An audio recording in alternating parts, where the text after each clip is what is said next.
Todos os dias, milhões de pessoas produzem toneladas de lixo, mas a maioria desconhece para onde este lixo vai ou como é tratado. O lixo que não recebe tratamento adequado causa poluição e muitos estragos no meio ambiente e no cotidiano das pessoas. Jogado em qualquer lugar, ele pode provocar o entupimento de galerias e a proliferação de doenças contagiosas.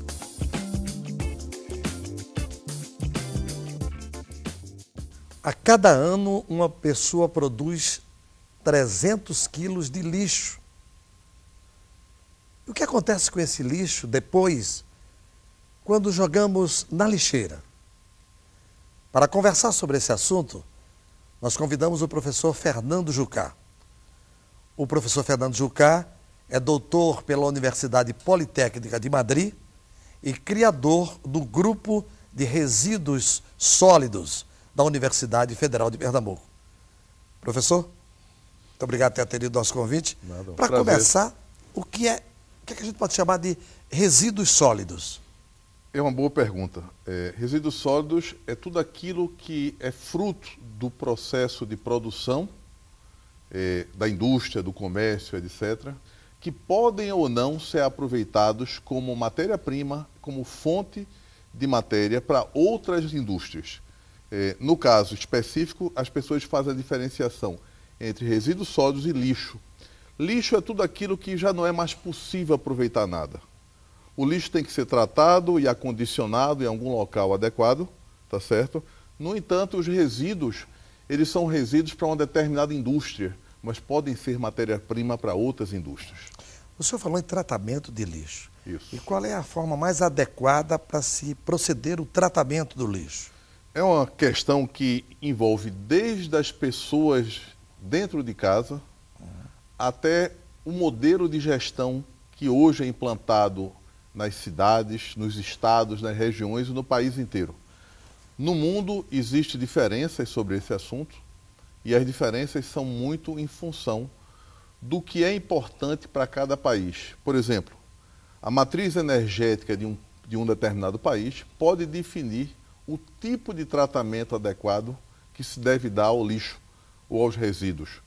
No Brasil, hoje adota uma postura que não está de acordo com a matriz energética e também não está de acordo com os anseios da população.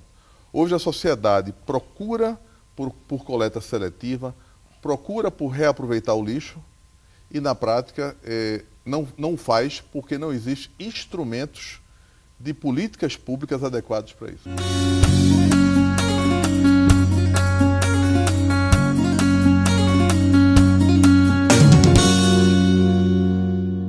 E qual é o custo para se proceder a um tratamento adequado de lixo? Aquela matéria. Por exemplo, no caso de reciclagem, o custo de você fazer uma coleta seletiva pública é muito alto. Chega a ser 3 a 4 vezes o custo da matéria, da reciclagem, vamos dizer, da coleta integral como é feita hoje nas cidades. Hoje em dia, as pessoas separam lixo em casa e o caminhão vem, junta tudo e leva para um aterro. Essa é a forma que é tratado o lixo hoje. Os programas de educação sensibilizam as pessoas para separarem o lixo, ao menos o lixo, vamos dizer assim, o lixo úmido do lixo seco. O que é o lixo úmido? É o lixo que é biodegradável, é a matéria orgânica, é o resto de comida. Tá certo? O que é o lixo seco? É a embalagem, é o papelão, é o plástico que você tem no seu uso diário. Então, nos países desenvolvidos e nas regiões mais desenvolvidas, no Brasil mesmo, a gente tem a separação do lixo seco do lixo molhado, tá certo? Dando destinos diferentes a cada uma dessas partes. No nosso caso, isso não acontece. O caminhão vem, junta tudo e ainda espreme. Junta tudo e leva para o aterro. Veja, a coisa começa já meio assim, é gestão pública mesmo do tratamento do lixo. Porque a forma de licenciar as empresas que fazem a coleta é você pagar pelo lixo no aterro. Você não está pagando um programa de coleta seletiva, você não está pagando um programa de separação de lixo. Então, muitas vezes, a sociedade está sensibilizada, mas o desdobramento disso não ocorre de fato e a gente fica realmente revoltado.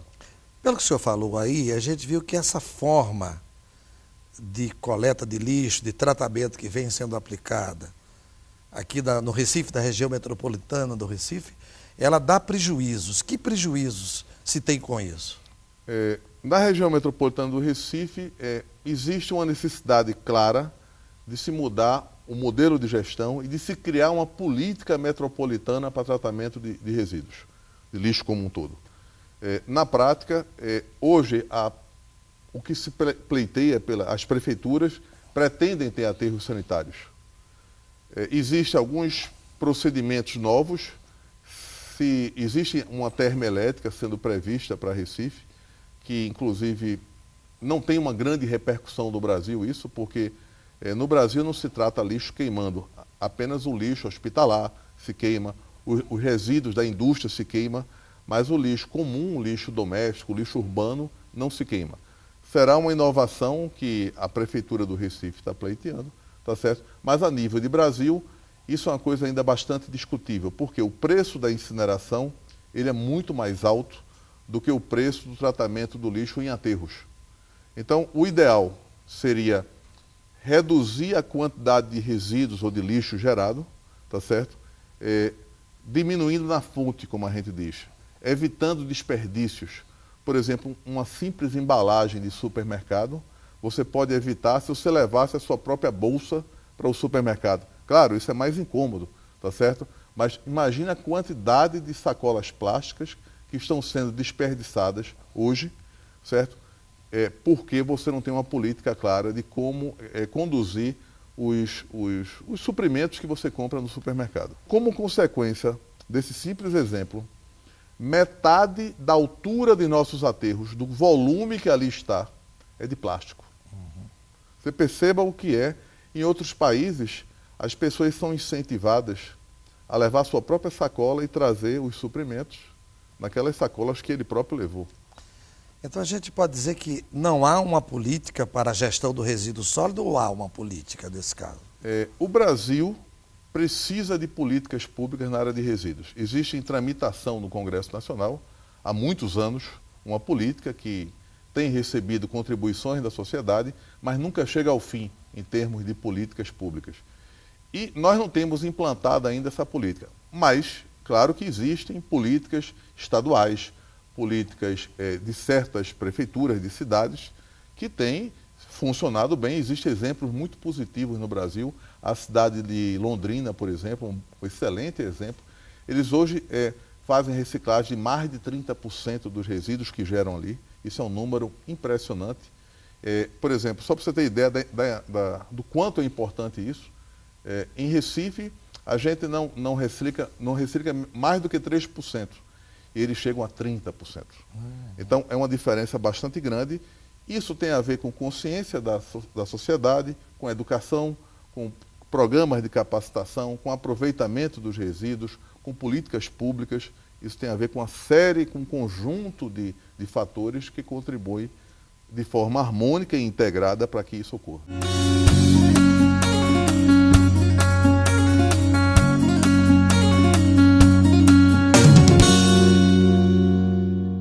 E o lixo hospitalar, o lixo industrial, como é que é feito esse tratamento? Há alguma existe uma prevenção nessa área? Existe uma legislação específica, tanto para resíduo hospitalar quanto para resíduos industriais, tá certo?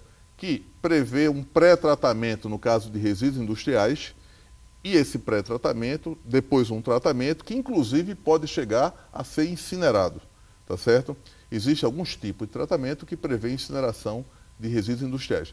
E no caso de resíduos hospitalares, hoje no Brasil se adotou de uma forma quase que geral tratamento térmico, que envolve tanto incineração quanto outras metodologias, que a gente pode tratar isso mais na frente. Qual o destino do lixo no Brasil?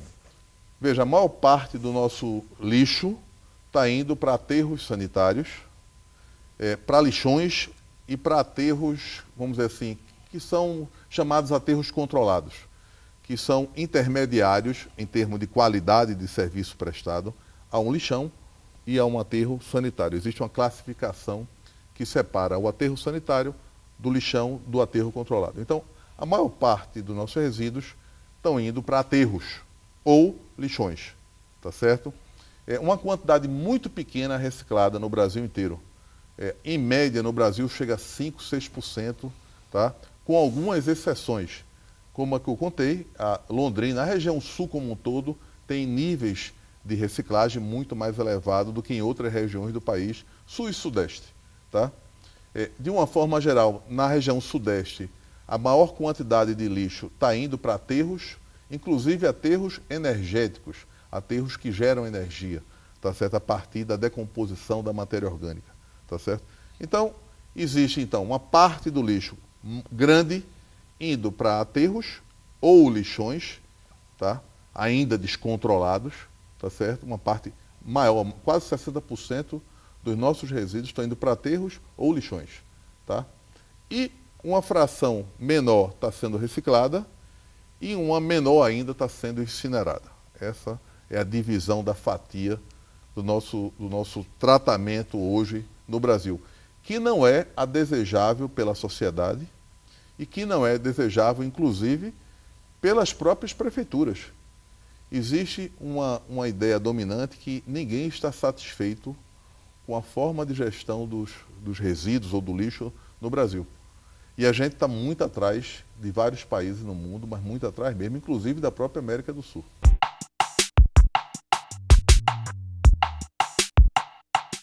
Que tipos de doenças são originadas do lixo e como evitá-las? Inicialmente, a coleta do resíduo ela tem que ser muito bem feita dentro da sua casa, a fim de evitar qualquer tipo de resíduo no local.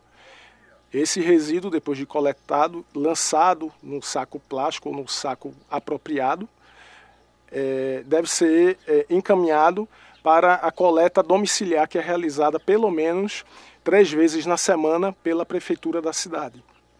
Em caso contrário, é importante que a comunidade entre em contato com a sua prefeitura, a prefeitura local, a fim de informar que não está sendo realizado o sistema de coleta. Jamais o lixo deve ser lançado em terrenos baldios, rios ou córregos, a fim de evitar não só problemas com enchentes, mas também doenças como toxoplasmose e leptospirose.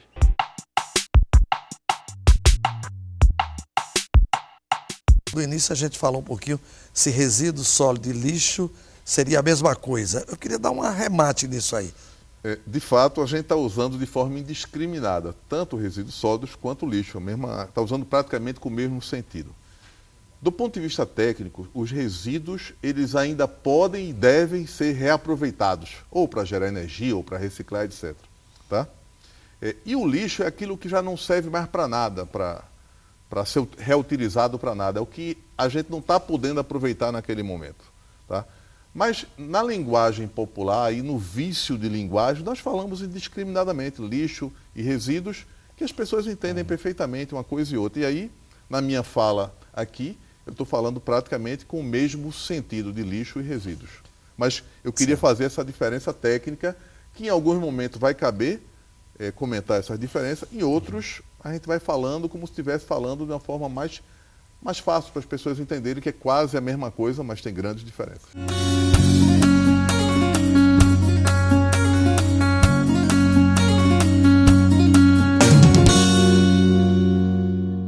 Uma grande preocupação da sociedade está ligada à questão dos danos ambientais. Como é que se deve tratar o lixo, os resíduos sólidos, com essa preocupação de não causar danos ambientais? Olha, isso é fantástico. O mundo de hoje não admite mais qualquer questão ambiental. Uma solução deixa de ser pertinente ou adequada ou sustentável se ela não se apoiar em três pilares. O pilar ambiental, o pilar econômico e o pilar social. Ou seja, a gente tem que gerar emprego e renda a partir daquela solução de engenharia de um determinado problema da sociedade. Então, esse é um das maiores preocupações. Por quê? Porque quando você tem um lixo em aterros, ou você tem um lixo em incineradores, ou você tem um lixo em qualquer outro tipo de tratamento que não seja o de reciclagem, tá certo? Você está gerando um impacto ambiental pelos gases que você libera para a atmosfera. Você tem a questão do efeito estufa, você tem a liberação de intoxicação de pessoas por doenças pulmonares, etc., por intoxicação de fumaça e de fumaça proveniente de processo de incineração mal feito, tá certo? E a própria compostagem, que é uma coisa tão, vamos dizer assim, tão boa, mas também gera gases, gera lixiviados, que são os líquidos, o famoso chorume, que é o líquido que é gerado pela decomposição do lixo, tá certo? Esse líquido contamina o subsolo. Esse líquido, se misturado à água subterrânea, leva consigo todos os males que tem no lixo. Nós temos uma preocupação muito grande em aproveitar bem esses gases, evitando que ele vá à atmosfera e aproveitando eles de forma que eles possam gerar energia. Certo? Então, ao mesmo tempo, você está evitando uma contaminação aérea, mas você está também gerando energia. Pois é, o senhor antecipou uma pergunta que eu queria lhe fazer. É possível gerar energia a partir do lixo? Os Estados Unidos tinham aterros energéticos nos anos 30 e eles utilizavam esses aterros em regiões muito remotas, em regiões afastadas, tá certo? Justamente regiões carentes de hidroeletricidade, tá certo? E hoje o mundo despertou que isso é uma coisa importante, você gerar energia ao mesmo tempo que você está evitando a contaminação. Então hoje no Brasil, e a gente tem assim a sorte de ter liderado um grupo de pesquisa que começou a trabalhar com isso há mais de 10 anos, o estudo de biogás gerado em aterros, o aproveitamento energético desse biogás, vamos dizer assim, a contenção desse biogás em local apropriado para evitar que ele vá para a atmosfera contaminar, tá certo? Isso são algumas coisas que são fruto de pesquisas, tá certo? A própria CHESF nos financiou um aterro experimental, onde, veja, a CHESF, que é uma companhia hidrelétrica e que se utiliza de hidroeletricidade, partindo para a energia renovável, ela já trabalha com biomassa de cana, já trabalha com energia solar e eólica e agora trabalhando com energia proveniente de lixo, tá certo? Então, na prática, esse aterro experimental, que nós fomos financiados pela CHESF, está gerando energia hoje, para o equivalente a uma cidade de 20 mil habitantes, tá certo? E é uma coisa que pode ser vista pela sociedade, pode ser acompanhada. Por outro lado, nossas pesquisas também trabalharam na direção de tratar o chorume, o líquido escuro que contamina o subsolo. Nós criamos metodologias apropriadas que fossem de fácil entendimento pela sociedade. Então, o que nós fizemos foi desenvolver um programa de pesquisa sustentável do ponto de vista de inserção social, tecnológica e ambiental a sociedades que possam viver com baixo custo de tratamento. Ou seja, tecnologias mais fáceis do ponto de vista operacional, mais econômicas e que tenham o mesmo cuidado ambiental que a gente se preocupa tanto.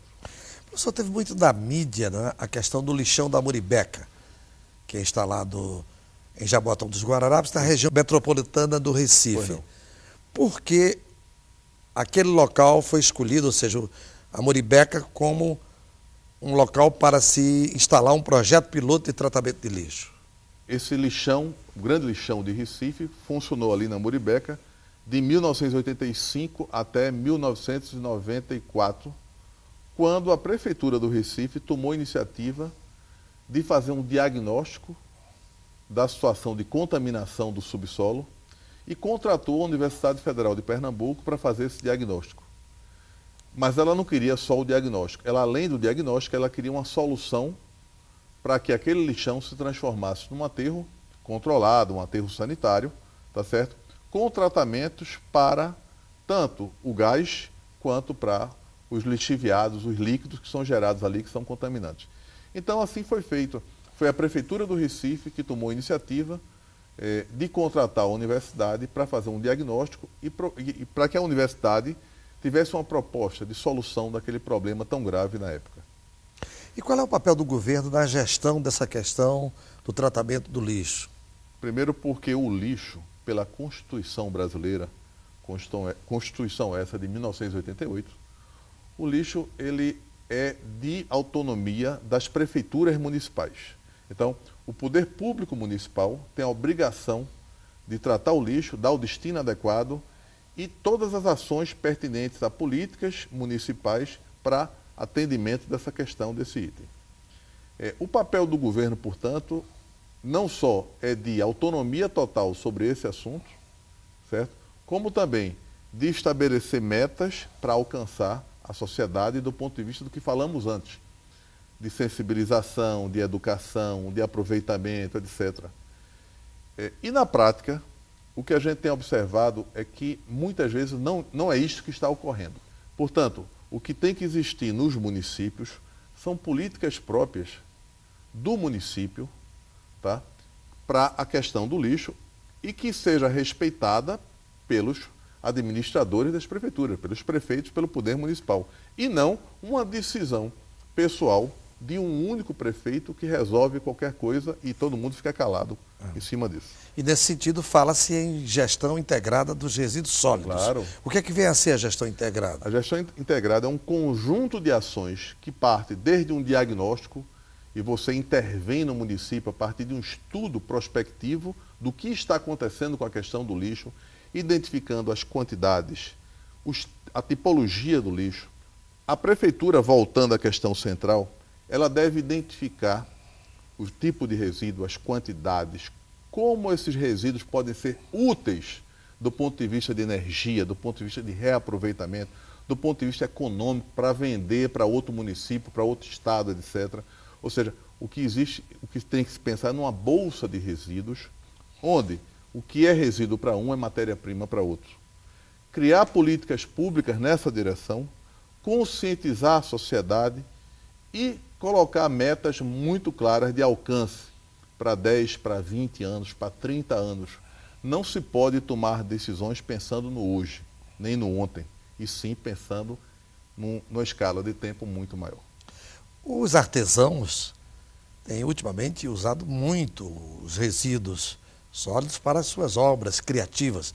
Como incentivar esse tipo de ação? A arte no lixo, né, chamando assim, ela veio para ficar, porque hoje muitos artesãos usam a matéria-prima deles de uma forma muito barata. Eles conseguem colocar plásticos PET, que tem um preço caríssimo, mas eles se utilizam desse plástico para fazer peças, para fazer inclusive recipientes para colocar o próprio lixo, para fazer obras de arte. Então, na prática, existe uma revolução na área artística. Isso é uma contribuição importante que os artistas nos dão, tá certo? Que é nos mostrar como a arte pode contribuir com o uso do material que pode ser aproveitado, ou seja, transformar os resíduos em matéria-prima para a arte. Isso é uma coisa fundamental. Quais são os grandes desafios que estão sendo postos para os governos, para a universidade, para os cientistas, para o ser humano de um modo geral nesta área? Você só recicla materiais que você tenha tecnologia para reciclar. Então, entra aí um viés tecnológico. Por exemplo, há algum tempo atrás o PET não tinha mercado. Hoje em dia o PET é usado em roupas. Fibras de PET misturada com fibras de algodão, fazendo casacos, roupas para as pessoas usarem. E tem um preço altíssimo. Por outro lado, o PET é um material que tem maior poder calorífico no lixo. Para onde a gente deve destinar o PET? Para reciclagem, para fazer casacos, roupas, inclusive capas de chuva, fantástico, tá certo? Ou usar para queimar, porque ele tem um grande poder calorífico. Então, você tem o desafio das universidades trabalhar em rede. Não adianta a gente estar pesquisando uma coisa e não criar um mecanismo de, vamos dizer assim, de capilarizar essa informação. A gente tem que divulgar. Nós temos que nos apoiar no que está sendo feito pelas outras universidades, trazer para a nossa e colocar o que está sendo feito na nossa universidade para as outras universidades. Então, trabalhar em rede de instituições de pesquisa é fundamental, porque você não perde tempo em pesquisar aquilo que já está sendo feito por outros. E o último, é você trabalhar nos pilares da solução engenhosa, que é você ter uma solução que tenha sustentabilidade ambiental, econômica e social. Nós não podemos simplesmente importar uma tecnologia que ela é redutora de mão de obra. Por exemplo, o incinerador retira pessoas do local de trabalho, enquanto que a reciclagem ela é agregadora, ela multiplica a quantidade de mão de obra. Hoje, só na região metropolitana, nós temos 5.000 catadores de lixo. Tá certo? E olha, de graça, ninguém está pagando eles não, eles se sustentam. Tá certo? Então, as soluções que os governos têm que pensar não é um acordo entre um prefeito e um empresário. Tem que ter políticas públicas que tenham base clara na sustentabilidade econômica, ambiental e social da solução que a gente vai gerar a partir daqui. Esse é o grande desafio. Professor Fernando Jucá, nós queremos agradecer a sua participação no nosso programa Falando de Ciência e Tecnologia. Também. Muito obrigado.